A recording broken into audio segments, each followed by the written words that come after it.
Every year, Americans spend billions on self-help, self-improvement, and transformation. But is it working? Welcome to the Transformation Truth Podcast, your home for a slightly irreverent and sometimes informed look at what it takes to change, why you don't have it, and what it will take to get it. Well, hello and welcome to the Transformation Truth Podcast. I am one of your hosts, Abel Villarreal, and to my right is Mr. Darren Hibbs. Howdy, howdy, howdy, howdy, howdy. You can find us online at transformationpodcast.net or on iTunes at Transformation Truth. Transformation Truth. And that's the best way to find us. Yes. So if you're listening to this, you've already found us. You have found us. If you're not listening to this, then you haven't found us. You haven't found us, and good luck listening to how you can find us. So be diligent. If you're not listening or watching this, then go ahead and let us know. Please. Do let us know how. Text me at the phone number you don't have. Yeah. Or email me. Or find us on Twitters. Yes. Or you can book faces. Good luck. Instagram me. You know, I'm not on Instagram. I got on it very briefly, a couple of years ago, and I was probably on it for about 3 weeks before they had their big kerfuffle over, basically saying that, hey, any of your photos that you take, we're going to sell them, to marketers and people like that. Yeah, I actually saw my own face on an ad for, STDs. They change lives. Really? Yeah, up on a big billboard in town. So that I wasn't too happy about that. Wow. Yeah. That's our printer going back there. Instagram did that to us. The printer's making noises. If you're not watching this, you can't see it. And if you are watching this, you probably can't see it. It could just be, if you could pinpoint the sound, you would probably just think it was my stomach growling very mechanically. Yeah. Well, I'm sorry that you became the face of STDs, but that happens. That's what happens when you use Instagram. That happens. So unfortunately, I am now the face of ISIS. Really? Yeah. They got my photo off of Instagram before I pulled off of Instagram, and now I'm put anything like to cover your face to make it look like I think they've got my face on the side of all of their Toyota pickup trucks that they load like 30 guys with rocket launchers in. And it's kind of I see. This is American, right? This is the guy we're trying to kill. Yes. This is the white pasty. All right, I was like, nobody's going to folk. believe that you're connected with ISIS in any other way, probably. But the newbies, too bad. The newbies think it's part of the flag, and it takes them a little bit of time to adjust. No, this is the guy we're trying to kill. This is the white pasty faced guy that we're going for. We were talking a little while ago. ISIS is a really bad thing. But ISIS, yes, yeah.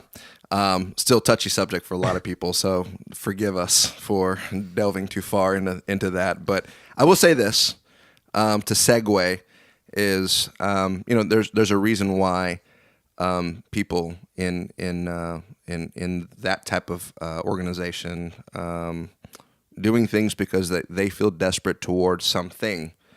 Desperate people do desperate things. Desperation changes us all, changes the course of all of history. Desperate times call for desperate measures. Yes. Did you just think of that? I did. It just came to me. It was awesome. I'm like full of all. I create these kind of statements all the Don't put that on Instagram. time. I create those statements all the time. They just come to me. It'll become a meme really quick if you put it on Instagram, and you'll get no credit. So we'll just say it was you now and trademark it eventually. So, but we were talking about desperation. We were talking about you just having come off of a 21-day fast. So that's cool. I know you probably wouldn't have admitted that you're here on the show on your own, but just think, obviously there's some things happening in your heart, and you wanted to pursue the Lord, and obviously something we do out of desperation as well. Yeah. I wasn't going to say that. Thanks for outing me there, but I can out you. You can't out you. Well, desperation is really one of the largest catalysts to change that there is, and I don't know of a better way to really define desperation within your body and what you're doing with your life than fasting. It's one of the most ridiculous things that you can do. I mean, to go without food for a number of days it's really one of the most ridiculous things that you can do, and it just doesn't make sense. But it's you come to that point where you just need to hear from the Lord. You need to recalibrate. There's been just a number of times where I've gone on extended fast, and the Lord has really broken in and broken through. And this wasn't really what we're going to talk about today, but in Daniel, there's a passage where Daniel was fasting for 21 days, and an angel visits him on the 21st day, and tells him, "Hey, I was released from God to come answer the question." So Daniel had a question on his heart on day one. That's why he started fasting. And the angel said, "I was released from God to come tell you on day one, but I got hung up for 21 days fighting these demons that are over Persia." And I don't understand how all that works exactly, but it's there. And he said it wasn't until the 21st day that Michael, the archangel, came and freed me, and I was able to come and relay this message. And so, there is a real heavenly struggle going on, and I don't know anyone who adequately understands all of that. Right. I don't even understand why fasting is important or why it works. I just know that it does release things, and a lot of times it just really breaks things open in your life, and it comes from a point of desperation. Mm-hmm. And I think you can do it wrong, if you're trying to earn something from God, trying to twist His arm into doing something. Yeah. I mean, that's not good, and so you don't want to do it for those reasons. But when you come to a point of desperation, is you have to have an answer. You have to know. You have to. Something's got to change. And that may be something big in your life, or maybe just one small little thing. Fasting is one of those ways that we kind of exercise that desperation within ourselves. Yeah.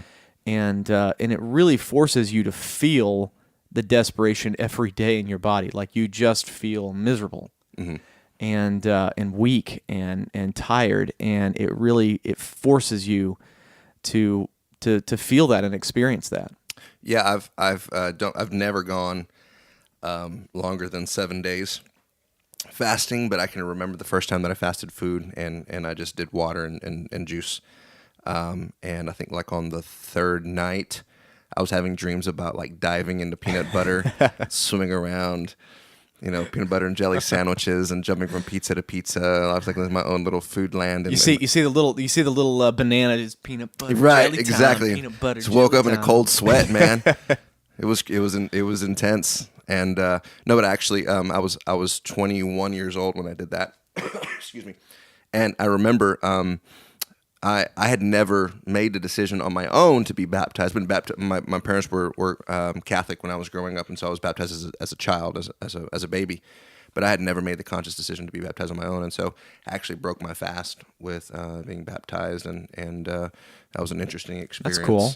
It was interesting. The guy who baptized me, Sean Carper, was the youth pastor. Now you say you broke your fast while being baptized. I mean, what were you baptized into like Nutter Butter, or exactly? That's exactly what I wanted after that dream. That's what the dream meant. Was I needed to be baptized into a pool of Nutella.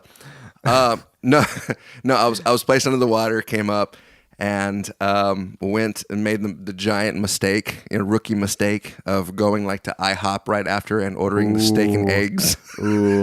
I puked that my gosh. I puked that up like all over the IHOP parking lot, I did a 21-day water fast one time where all you take in for 21 days of water. And so I went with, she was my girlfriend at the time, but my now wife, Sarah, I went with her to IHOP and broke it with a short stack of pancakes. Oh, Lord. And I thought I was going to die for that entire, Like I thought I was expanded in going your to stomach. die. So Yeah. learn from our mistakes. Learn from, please learn from our no mistakes. matter how desperate you are, as you're coming out of that, whatever it is that's happening in your life, just stay away from IHOP, just as a general rule. Whatever the desperation is, if you end up at IHOP, that's probably desperation in and of itself. That is a sign of desperation if you end up at IHOP, like in one of those situations. But it is interesting, man. Just the thought that something's already occurring in your life, something's already happening. There's something bad, usually that's happening in your life, or something that's not ideal, something that, like as you said, you need breakthrough and you need change, and so it's those things that actually propel us one, to desire transformation, to desire change, for something to have to change, for something to have to give in our lives. And so you see the modes of the human heart, just the things that we're willing to do, the measures we're willing to take, the lengths we're willing to go to see things change and to transform. And so no lack of stories, no lack of examples of people just going above and beyond. And we all hear the stories of the car falling on top of a child, and then the superhuman strength to lift the vehicle off of the child, knowing that you and I could probably never lift a car on our own, but somehow 90-pound woman soaking wet, exactly. It's those kind of stories that we love and we hear, but we know it's always in the midst of a desperate situation, that somehow some kind of outside superhuman strength or help just comes in that moment. But we all desire that. We want that. We want to be superhuman in that way, especially when we're experiencing something that absolutely needs to be different that we're experiencing. We're looking for some kind of outside help or some kind of most of us look first inward and say, what can I do? What do I need to do? We try to fix it ourselves, which and that brings us back to that phrase that I coined today. Mm-hmm. Yeah, desperate times call for desperate measures. So appropriate. But yeah, we try and try and try to fix things ourselves, and it's not until we come to that point where we realize that we're not gonna fix it. A lot of times is we think that we can fix it ourselves, and we try and we try and we try, and it's not until we get to the point where we realize we're actually making it worse.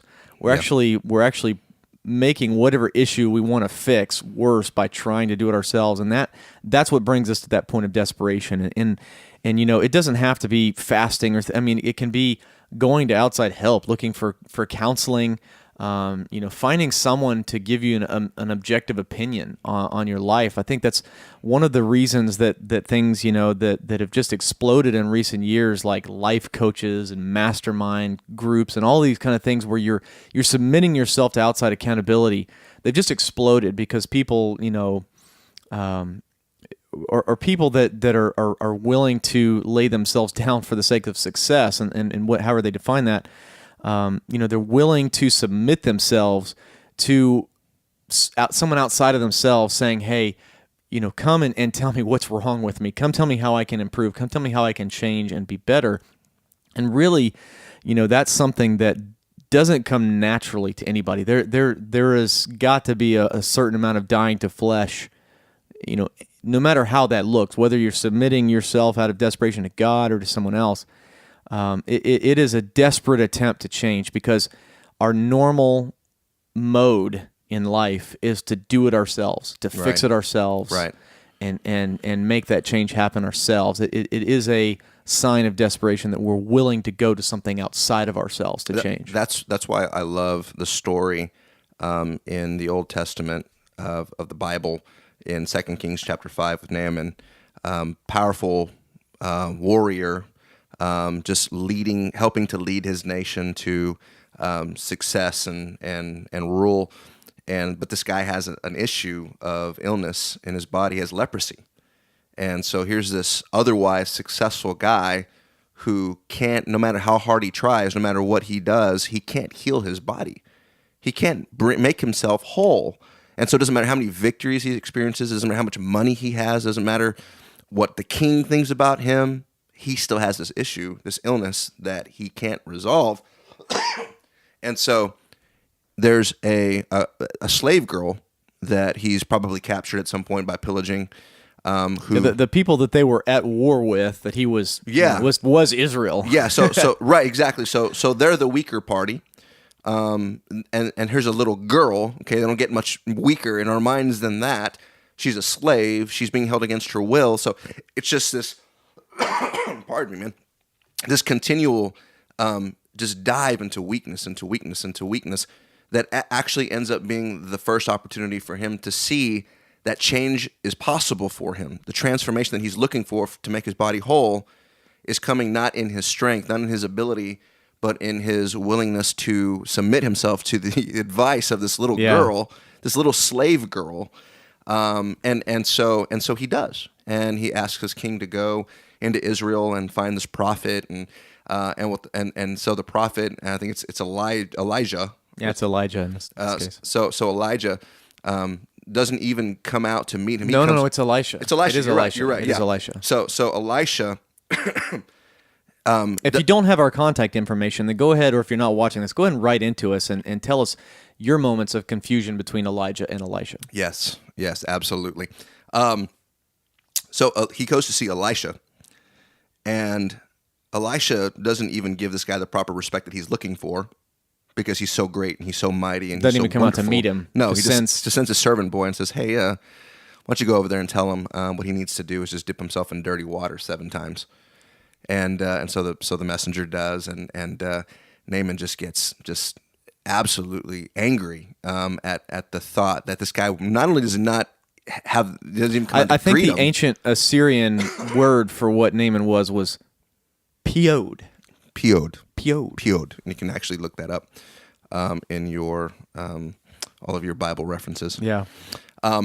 He gets PO'd, and so he ends up bailing and takes off. And I think if what he had been told was, instead of dipping yourself in dirty water 7 times, what he was expecting was to be told, hey, go climb the highest mountain. Yeah. And bring back, the head of a bear and the heart of a lion. And, if he had been told all these great things to do, that he would have been able to dig deep into himself and say, well, I'm a great and mighty person. I can do those things, and would have had no issue doing them, okay? No matter how absurd. But if it would have exercised his strength, exercised his ability, then he would have been all for it. Yeah. But what he's told is something that is of absolute surrender and nonsense. Make yourself weak. I mean, it is nonsense, and that's what he was angry about. He's like, I came from Damascus, where we have water that runs clear, and you want me to come and bathe in what everyone thought was the dirtiest, nastiest river in the region. Right. And so what does he do? He leaves angry. He goes back. He goes all the way back home, and his servants greet him, which is again just another picture of weakness being the answer instead of strength. His servants come and call him father, and they say, if he would have told you some mighty thing to do, wouldn't you have done it? And he says, well, yes. And so they ask him, well, why not just dip yourself into this water? Because what they're presenting to him is, it's not strength that's going to fix you. If it could have, you would have done it already. It's weakness. Yeah.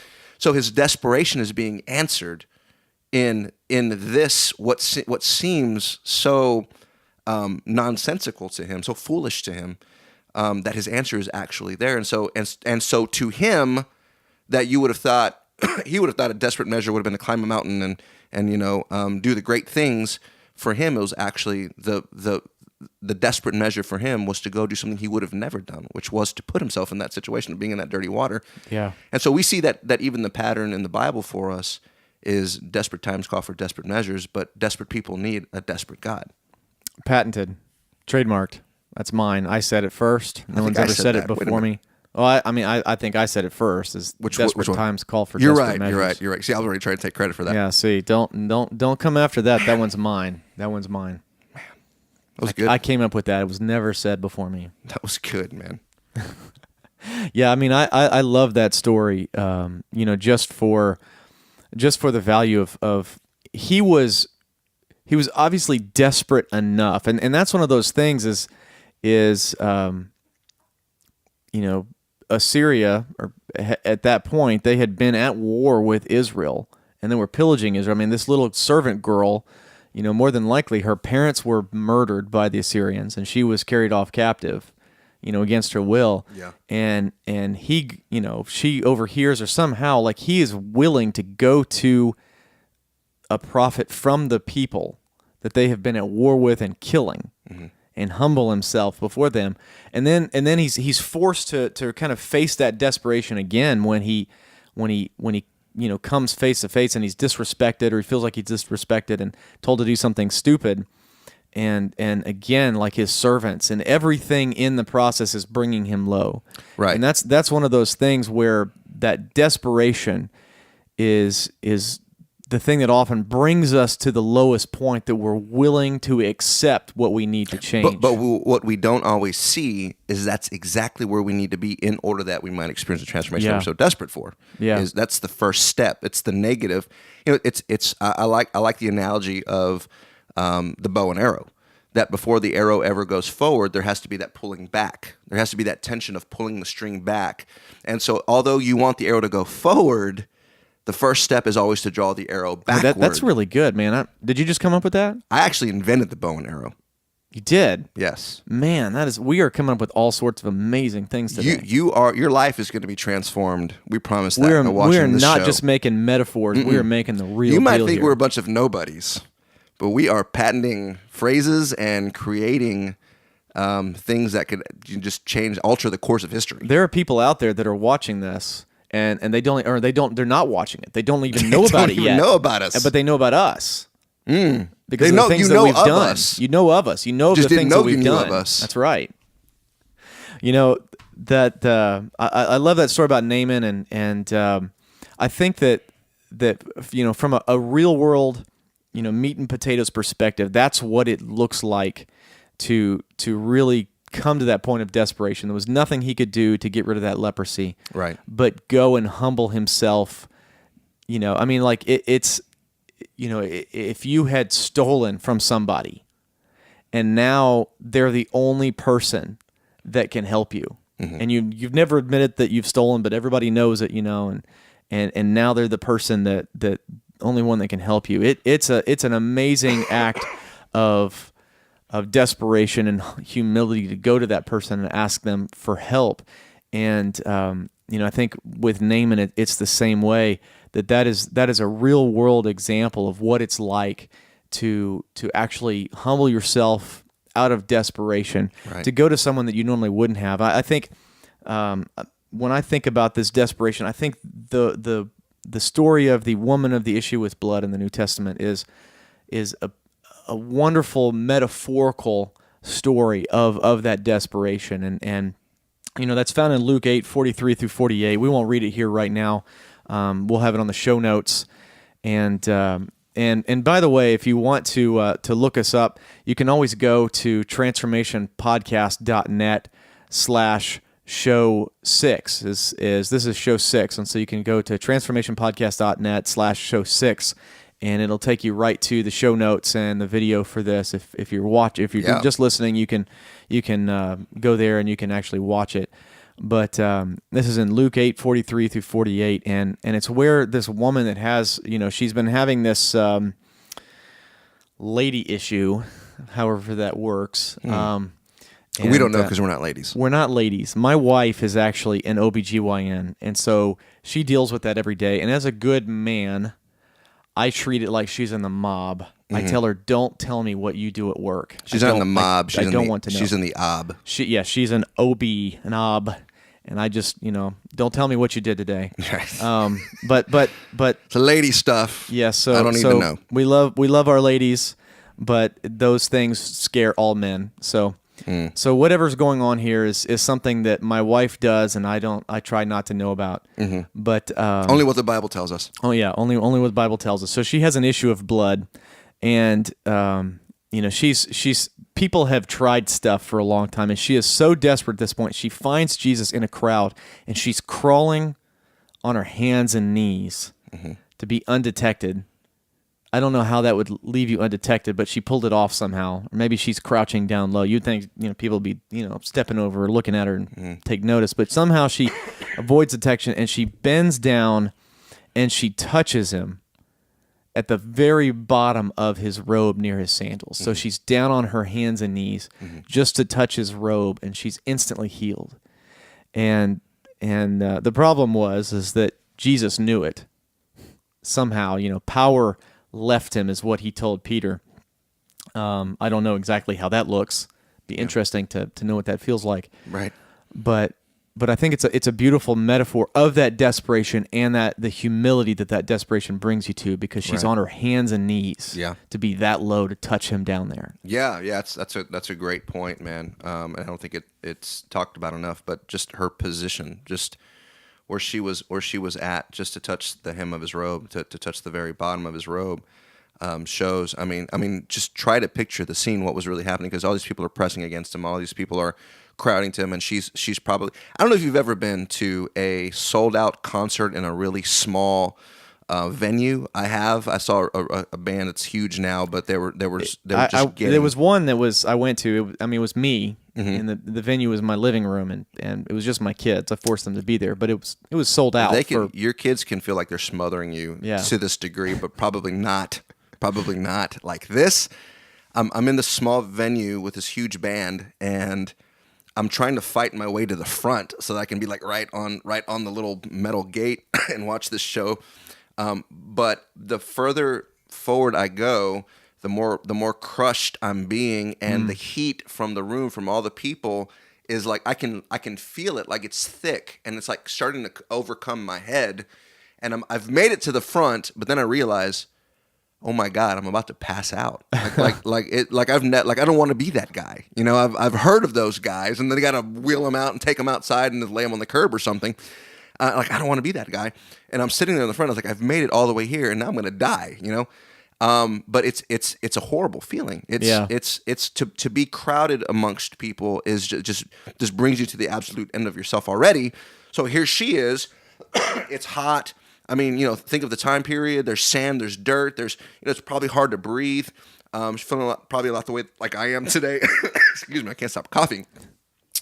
And so you think she's being crushed. She's probably, I think what's happening is she's trying to fight her way in, and she's probably just, from the weight of everybody else pushing against her, she's probably on her hands and knees not because she's chosen to necessarily, but because she's been pushed into that position, and it's almost a position of death, because it feels bad to just be swarmed by people. But her what she's trying to accomplish is still very real in her mind and in her heart. She says, if I can just touch him, and so that's what she's submitted herself to, is somehow, some way, I don't know how this Jesus can heal me, but if I can just touch him. And so I can almost see her. Not that it is her dying breath, but almost as if this could be the very last thing that I do. Yeah. And just still with that intention in mind, and just seeing the hem of his robe and knowing in her heart, if even just to touch the hem of his robe is all I need. And so in her heart, she's just absolutely surrendered herself to experiencing whatever it is that she needs to, but in the situation, having been pushed to the very bottom, having been pushed to, you know, nowhere lower in her life has she ever been than this moment, and to reach out and still just to know that Jesus is just one touch away, just you know, just an arm length, just a single touch, and she gets that, and then all of a sudden her body is completely restored. It's just beautiful. You know, I think so, and again, it brings us back to, you know, my catchphrase: desperate times call for desperate measures. And by the way, I need attribution anytime you say that.